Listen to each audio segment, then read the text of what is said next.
So, you have an interview podcast, but you can't get your guest into a studio, and you need to record them remotely. Great! How do you make sure their sound quality is as good as yours? In this video, I'm sharing my surefire methods for a spectacular remote sound quality. Say that 5 times fast. Surefire methods for a spectacular remote sound quality. Surefire methods for a spectacular remote sound quality. Hi, I'm Maribel. Welcome to the SquadCast channel. This is part 2 of a 3-part series on how to help your guests sound and look their best when they can't get into a studio and you have to record them remotely. So if you missed part 1, make sure you check it out. As a video and podcast producer, I always make sure we make our guests sound and look their best. I want them to feel comfortable so that they can focus on their story and expertise, and the audience can get the most out of the episode. When my guest looks and sounds good, that reflects well on me and the content that I create. So how do I do it? Here are my behind-the-scenes tips. 1. I send instructions to my guests beforehand so that they know how to connect. I send those instructions via email and I tell them the following. First, that I recommend restarting their computer before we start. Second, that when they log into SquadCast, it should be their focus tab. That means they should be clicked onto it and the rest of their tabs should be closed.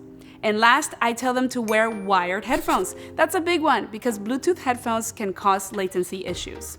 And also, when I record video, I make sure to explicitly tell my guests that we will be recording video. By the way, you have to state this information over and over and over again to your guest. Say it in their confirmation email, say it in their calendar invitation, say it in the reminder email, and if you can, ask them to respond to the instructions confirming that they don't have any questions. Make sure there's zero ambiguity. 2. After that first email is sent, I also make a practice of emailing my guests a 30-minute reminder email to make sure they're ready to go on time.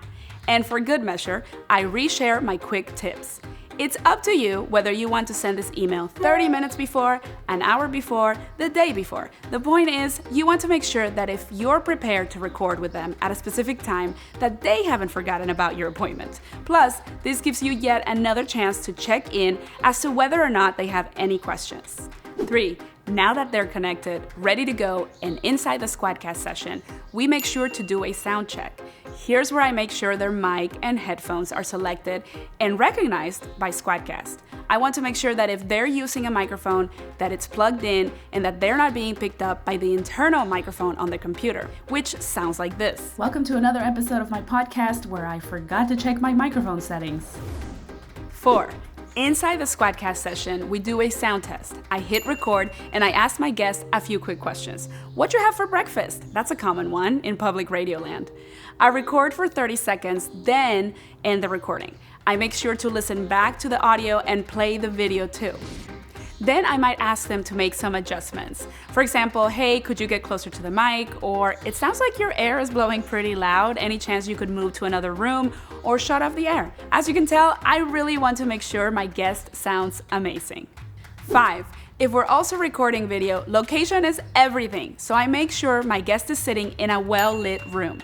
Overhead lighting is not very flattering, so I have them turn that off. And we focus on making sure they have a window or other sources of light instead. Now, on to the main event. We are ready to record. But how do I help my guest get ready to speak?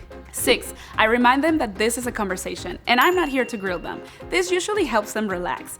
But I also make sure that they know that the episode will be edited.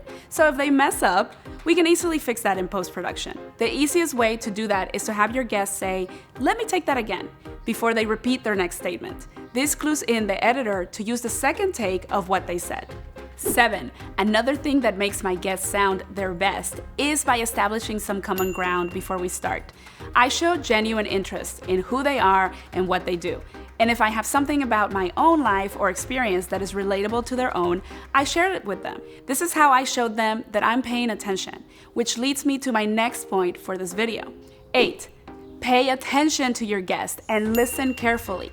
The best way to have an engaging discussion or interview with a guest is by asking follow-up questions. Saying things like, "You just said something very important. Why do you think people need to understand that thing you just said?" I make it about them and what they said, and I also repeat their statement to show that I was listening. But I go deeper. I let my curiosity guide the conversation. The best part is that if anything sounds repetitive later on, you can always edit it out. 9.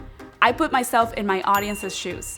I ask questions that I anticipate my audience might want to know the answers to, even if I know these answers already. In the pursuit of making my guests sound amazing, I want to make sure they sound great in terms of sound quality and in terms of the content that comes out of their mouths. The tips that I shared in this video should help you in doing just that for your guests. You'll make them comfortable by anticipating their equipment needs, which will in turn get them ready to share their expertise with you and your audience. Voila! That's the formula for a great guest interview recording. Don't forget to hit that subscribe button so you don't miss the next video. Now get to it. Happy recording.